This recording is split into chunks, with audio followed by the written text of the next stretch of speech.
Hallo meine lieben Freunde von altem Lego. In der dritten und letzten Piratenfolge nehme ich euch mit auf eine Abenteuerreise in die Südsee.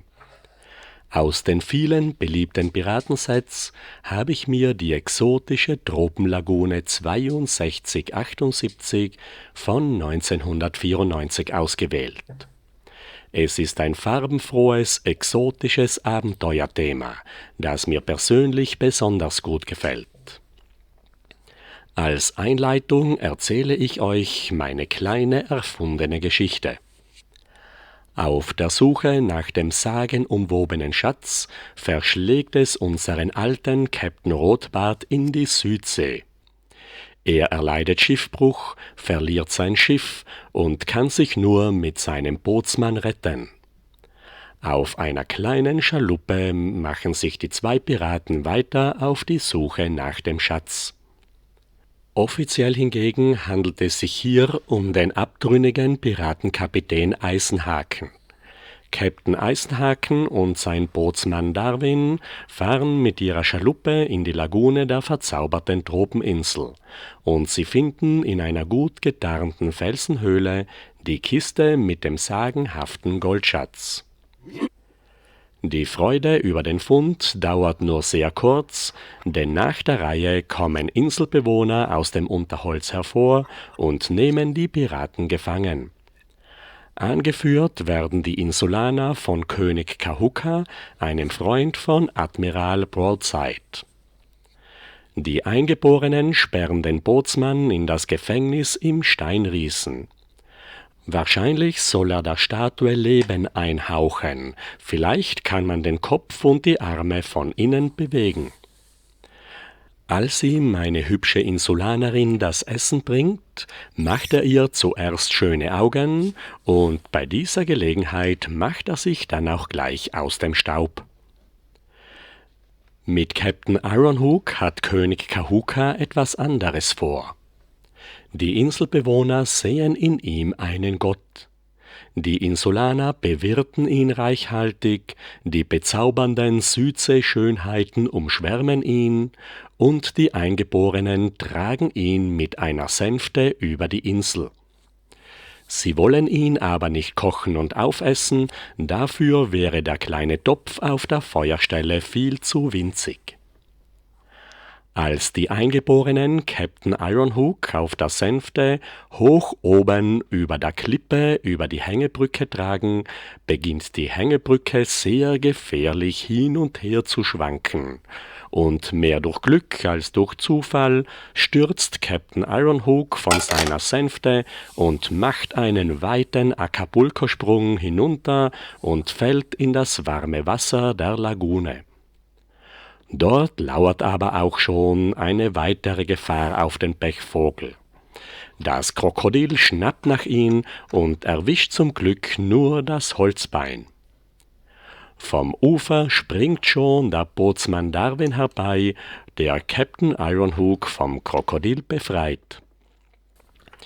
Die beiden Piraten holen ihre Schaluppe herbei, laden den wertvollen Goldschatz ein, einige Goldmünzen müssen sie in der Eile zurücklassen.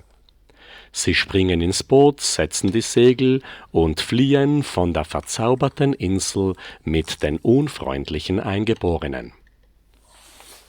Jede Ähnlichkeit dieser Geschichte mit neueren, bekannten Piratenfilmen ist ungewollt und rein zufällig, weil es 1994 den Fluch der Karibik noch überhaupt nicht gegeben hat. Die Südseeinsulaner kamen im März 1994 mit 7 verschiedenen Sets als neuer, getrennter Teil der Piratenspielwelt heraus. Ich habe mir davon kürzlich das größte und schönste Set original gekauft, die Tropenlagune oder die verzauberte Schatzinsel 6278 von 1994. Wie es früher üblich war, gab es auch hier eine internationale und eine getrennte amerikanische Verpackung mit englischer Aufschrift. Als es mit Lego dann immer weiter bergab ging, wurde das Set wie viele andere beliebte Klassiker 2001 mit einer geänderten Artikelnummer 6292 noch einmal herausgegeben, aber nur als Exklusivset in Nordamerika und Großbritannien, wie hier zum Beispiel im amerikanischen Shop-at-Home-Katalog. Das Set besteht aus 103 Teilen, 7 Minifiguren, 3 Tieren und 2 Segelbooten. Die Packung hatte 1994 einen unverbindlichen Verkaufspreis von 129 D-Mark. Ich habe mir das gebrauchte Set mit Bauanleitung über die Kleinanzeigen kürzlich um 120 € gekauft.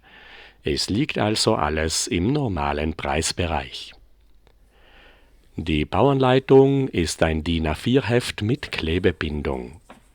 Die Titelseite ist im Querformat gedruckt. Von 92 bis 99 ist wieder der uralte Systemschriftzug in Verbindung mit dem Logo zurückgekehrt, der 73 von den Packungen entfernt wurde. Auf der Rückseite der Bauanleitung gibt es 3 Fotos von Spielfunktionen, aber die Alternativmodelle sind nur auf der Verpackungsrückseite aufgedruckt. Die Bauanleitung ist im Hochformat mit den verschiedenen Bauschritten für die Figuren Krokodil, Palme, Königsthron und die 15 Bauschritte für das Hauptmodell. Das fertige Set sieht man auf der vorletzten Seite wieder im Querformat. Bei den 7 Figuren haben wir 5 Insulaner und 2 Piraten. Bei den Angeborenen gibt es 3 verschiedene Figurentypen. Alle 3 tragen denselben grünen Bastrock. König Kahuka hat am Oberkörper eine Tierzahnkette und ein weiß bemaltes Gesicht. Der König trägt eine besondere rote Stammesmaske mit einer weißen Federkrone am Kopf. An den beiden Ohren der Maske gibt es denselben Halter, an den man weiteres Zubehör wie Ohrringe befestigen kann. Die Standardbewaffnung der Inselbewohner ist ein brauner Speer und ein mit der Stammesmaske bedruckter Langschild. Die zweite Figur ist eine Frau mit einem Blumenkranz über der Brust. Sie hat das normale, unbemalte Frauengesicht der Piratin von 89 und trägt die typische Insulanerfrisur. Die Haare sind zu einem Knoten zusammengebunden und im Haarknoten steckt die weiße Federkrone, die wir schon auf der Stammesmaske gesehen haben. Unsere Südseeschönheit ist eine Amazone, die für Jagd oder Kampf mit Köcher und Pfeilbogen bewaffnet ist. Der dritte Figurentyp der Eingeborenen sind die männlichen Inselbewohner, die einen tropischen Gürtel und Kragen auf den Oberkörper gedruckt haben. Das Gesicht trägt eine zweifarbige Kriegsbemalung aus 2 Hälften und der Haarknoten der eingeborenen Frisur ist mit Rinderhörnern gebunden. Im Set gibt es 3 von diesen selben Insulanerfiguren. Bei den Piraten sehen wir unseren Captain Ironhook oder Eisenhaken, wie er nach seiner Hakenhand benannt wird. Er trägt ein zerrissenes Unterhemd und hat ein Messer hinter seinem Brustgurt stecken. Der zweite Pirat ist eine übliche Standardfigur von 89 mit grauen Hosen, rotem gestreiften Hemd, Piratengesicht und blauem Kopftuch. Er ist nach der Lego-Geschichtsauslegung der Pirat Darwin, ein tollpatschiges Mitglied der Crew von Captain Rotbart, der für die Südsee-Expedition von Captain Eisenhaken angeheuert wurde. Im tropischen Urwald lebt der Papagei Polly und das Äffchen Spinoza, und das allererste Mal gibt es in 5 von 7 neuen Insulaner-Sets das gefährliche Krokodil mit beweglichem Maul und Schwanz. Im Set sind 2 Boote mit kleinen Masten, die auf 2×2 Drehteilern um 160 Grad drehbar sind. Aus dem braunen Rumpf vom Ruderboot ist eine wunderschöne Schaluppe gebaut, mit einem schwarz-weiß gestreiften Schratsegel. Darüber hängen wir die obere Spitze des Klüversegels ein und befestigen es mit einer Funkantenne mit der Piratenflagge.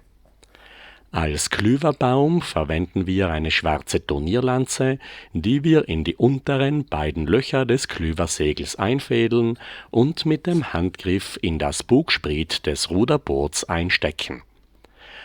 Aus meiner Sicht ist das ein besonders formschönes, schlank gebautes kleines Segelboot, das noch 2 rote Ruder an Bord hat, sollte es einmal eine Flaute geben. Die Eingeborenen haben ein rotes Kanu mit einem Ausleger. Der Mast hat vorne einen kurzen und hinten einen langen Baum am Scharnier befestigt. Daran hängen wir ein wunderschönes Dreiecksegel auf, das mit Südseemotiven und der Stammesmaske schön bedruckt ist. Der Greifhalter vom kurzen Baum kommt in das oberste Loch des Dreiecksegels und der Greifhalter vom langen Großbaum in das Loch an der gegenüberliegenden Segelspitze. Durch das mittlere Loch stecken wir den Mast und das 4. untere Loch bleibt frei. Damit haben wir auch das Südsee-Auslegerfischerboot mit dem wunderschön bedruckten Dreiecksegel voll aufgetakelt. Am Rumpf des roten Kanus fehlen mir leider die transparenten Aufkleber, die so ausgesehen haben. Das Gelände besteht aus einer 3D-Canyon-Grundplatte und einer Kurvenstraßenplatte, die beide mit einer Flussbiegung bedruckt sind. Zusammengesetzt ergeben diese 2 tropisch bedruckten Flussläufe eine halbrunde Bucht, eine Tropenlagune oder ein typisches Atoll im Südpazifik. Im Urwald steht eine Steinruine, die im Untergeschoss ein Versteck für die Schatztruhe eingebaut hat, das von einer Klappe mit 2 Palmwedeln verdeckt wird. Auch die Hütte im 1. Stock der Ruine und der Wachturm auf der rechten Seite haben beide Dächer aus Palmblättern, die mit Scharnierplatten schräg gestellt werden. Am vorderen Felsvorsprung gibt es einen Hochstand, zu dem man mit einer Leiter hinaufsteigen kann. Auf der Plattform steht eine Buschtrommel und am Rand hängt eine braune Turnierlanze mit einer weißen Flagge. Das ist wahrscheinlich die Telefonzelle des eingeborenen Dorfes, wo man Trommelsignale verschicken kann. Im Felsen gibt es eine kleine Palme mit kleinen Blättern. Auf der Terrasse der Ruine steht ein Tisch mit einem gelben Kelch. Über eine braune Leiter kommt man auf die Aussichtsplattform im 1. Stock. Im Obergeschoss der Hütte brennt eine transparent neonrote Flamme.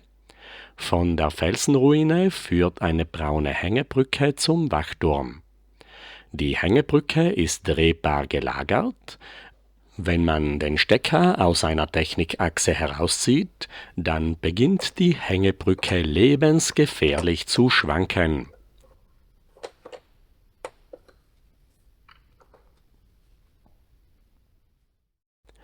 Die Hängebrücke führt zum zweigeschossigen Wachturm.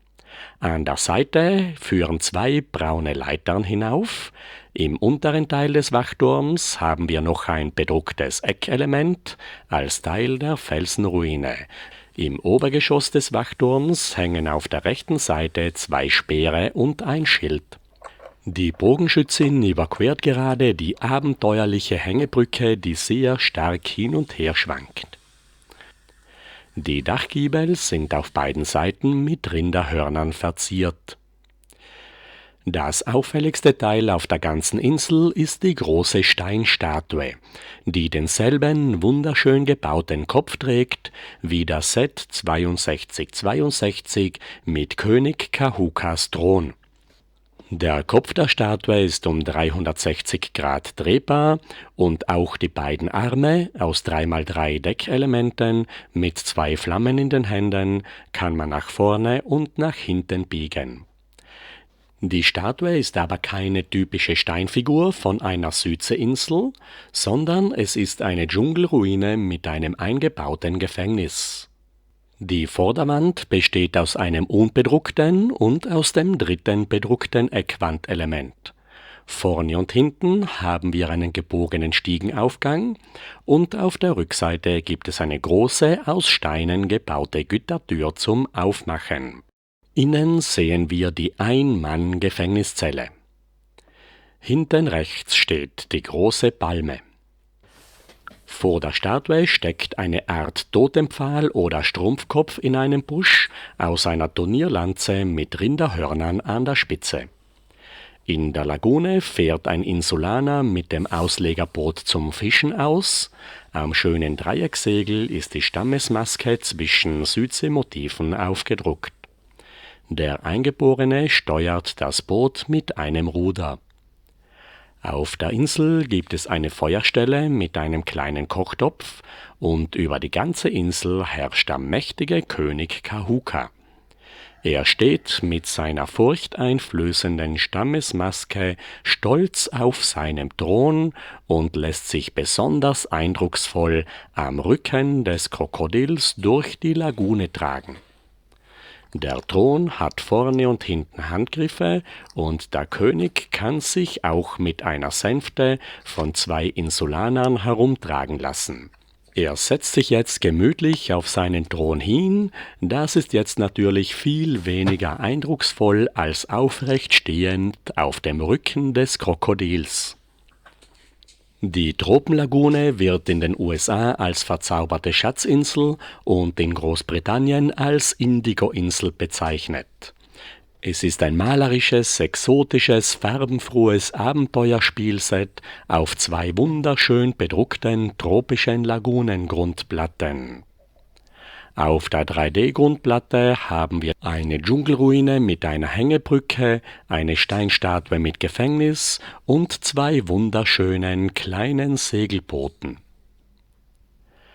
Im Ideenbuch 260 von 1990 gibt es 3 Doppelseiten über die klassische Piratenwelt. Zuerst ein großes Diorama mit den 2 Segelschiffen vor der umgebauten Festungsinsel.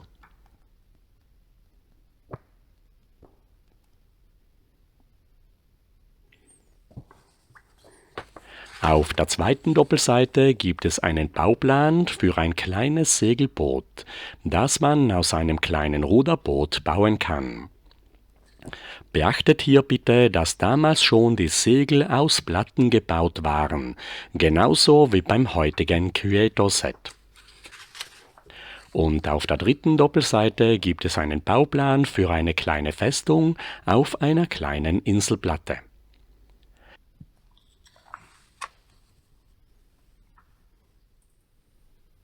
(1997) lief die klassische Piratenwelt nach nur 9 Jahren vollständig aus. 2009 kam die erste große Rückkehr der klassischen Piraten mit 12 Sets. Dazu gehört auch das legendäre imperiale Flaggschiff 10.210 von 2010. Das wunderschöne dreimastige Segelschiff aus 1664 Teilen war damals für einige Jahre lang das größte Lego-Schiff aller Zeiten. Man findet es nicht im Standardkatalog, sondern es wurde ausschließlich für erwachsene Sammler direkt von Lego um 150 bis 180 € verkauft. Es wird oft als Meisterwerk unter den klassischen Lego-Piratenschiffen angesehen, entworfen vom Lego-Designer Pierre-Roger Bretésac. Es wird in den großen Lego-Büchern von Daniel Lipkowitz prominent auf einer ganzen Doppelseite im Queer-Format vorgestellt. Ich wollte dieses ikonische Set unbedingt in den Händen halten. Zu den heutigen verrückten Preisen vom Originalset gibt es von mir aber bestimmt keine Kaufempfehlung. Das Segelschiff hat beeindruckende Ausmaße. Mit 75 cm Länge, 18 cm Breite und 60 cm Höhe ist das Schiff viel zu groß für die klassische Piratenspielwelt und passt überhaupt nicht zu den kleinen Gebäudesets dazu. Es ist eindeutig ein einzelnes Standmodell für die Vitrine, holt euch lieber die kleinen, älteren Sets und stellt euch ein schönes Diorama zusammen. Das Vorbild ist eine dreimastige Fregatte mit einem Kanonendeck und einem Achterkastell mit der Admiralskajüte. Die Figuren der zweiten Piratengeneration sind etwas aufwendiger bedruckt. Alle Figuren tragen individuelle Gesichter und die Körper sind auch auf der Rückseite bedruckt. Dafür fällt der alte Rucksack weg. Die Waffen sind seit 2004 im neuen Braunton. Die alten Schiffsteile für Bug, Heck und Masten von 89 haben inzwischen ausgedient. Mit dem Neustart der Piraten gibt es 2009 neue 2- bis 3-teilige Bug- und Heckformteile. Beim großen imperialen Flaggschiff ist der Bug noch mit 4 Reihen abgerundeter 1x4 Steine erhöht worden. Es gibt noch denselben alten Plastikanker von 1989, aber die Masten sind wieder die neuen Bauteile von 2009, die jetzt statt den alten kleinen Löchern für dünne Haken große Techniklöcher für Technikpins haben. Der Rumpf hat am Bug und am Heck dieselben Formteile. Der Bug ist vorne links und rechts mit 2 vertikal aufgestellten Platten erhöht, die nur mit einem einzigen kurzen blauen Technikstecker mit dem Deck verbunden sind. An der Unterseite sind 4 alte Mittelteile von 89 in einer Reihe aneinander gebaut und mit Grundsteinen verbunden. Hinten gibt es ein Ruder, das mit einem Stab an Werkzeughaltern drehbar angehängt ist. An den Seiten sehen wir 4 blaue Flaggen auf schwarzen Haltersteinen als Kanonenluken. Die Öffnungen sind aus 10 farbigen 1x4 Rundbögen gebaut, die farblich reizvoll mit den darüber liegenden mediumblauen Steinen kombiniert sind. Die Ankerkette kann man wahlweise an beiden Seiten einlegen. Am Deck haben wir 2 gleiche Ladeluken mit 8x8 Gitterabdeckungen, durch die man in das Unterdeck hineinsieht. Der untere Teil der Masten besteht aus 2 übereinandergestellten, 11 Noppen hohen 2x2 Rundsäulen, die innen mit 32 Noppen langen Technikachsen stabil verstärkt sind. Der Großmast ist an der Basis nochmals mit 5 2x2 Rundsteinen verlängert, dazwischen liegen noch 3 4x4 Rundsteine als Zwischensimse. Die Masten werden links und rechts von den Wanten festgehalten, die unten von jeweils 2 perlhellgrauen Roboterarmen festgeklammert werden. Beim Großmast sind die Wanten oben mit einer Leiter verlängert. Die richtigen 20 Noppen hohen Schiffsmasten kommen erst als Mastspitzen zum Einsatz. Eine 4. wird so wie üblich als Klüverbaum verwendet. Darunter ist ein Sägehai als unübliche Galionsfigur befestigt. Es gibt 9 Minifiguren. Der Offizier streitet gerade mit dem kurzbeinigen Schiffsjungen, der seine Karotten nicht schälen will. Die 4 Gardisten mit den unterschiedlichen Gesichtern haben Captain Steinbart in Handschellen gelegt. Und auf der Brücke steht der Gouverneur mit seiner Tochter. Die Bodenplatte mit dem Steuerrad kann man abnehmen, dann sieht man von oben in die Kapitänskajüte.